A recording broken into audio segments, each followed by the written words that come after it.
Hello, my maganda mga tao. I hope you guys are doing good today. I wanted to read in the book of 2 Corinthians chapter 9, verse 6 to 9. Here's what it says, my beautiful people. Tandaan ninyo ito.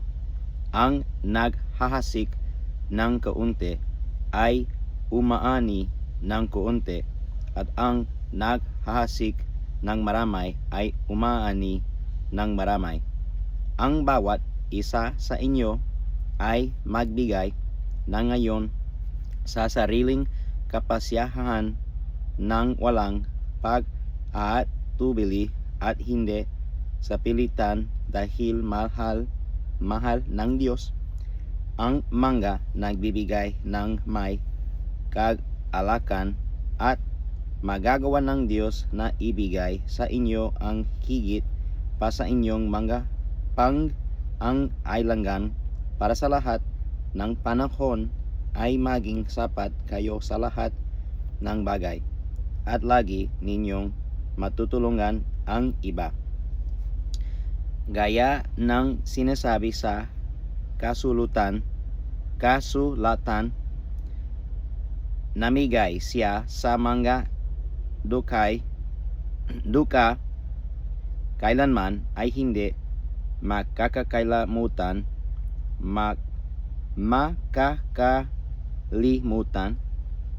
ang kanyang mabuting gawa. My beautiful people, how do I put this? So it's very important to be a cheerful giver. It's very important to help those that are in need.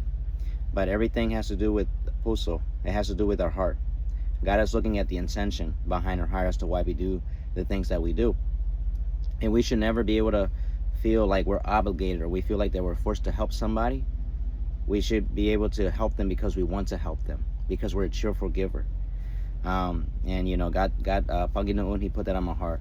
Basically, I like to give without expecting anything in return, because I know the one upstairs, God, Panginoon, He's gonna bless me anyway. He's my provider. He's your provider, and He loves us, and He's gonna be here with us. So all I'm saying is, don't give because you feel like you're being forced to, or it's obligation. Give because it's in your heart. God put it in your heart to help those in need. I love you, my beautiful people, and God bless you all. Paalam, ingat ka.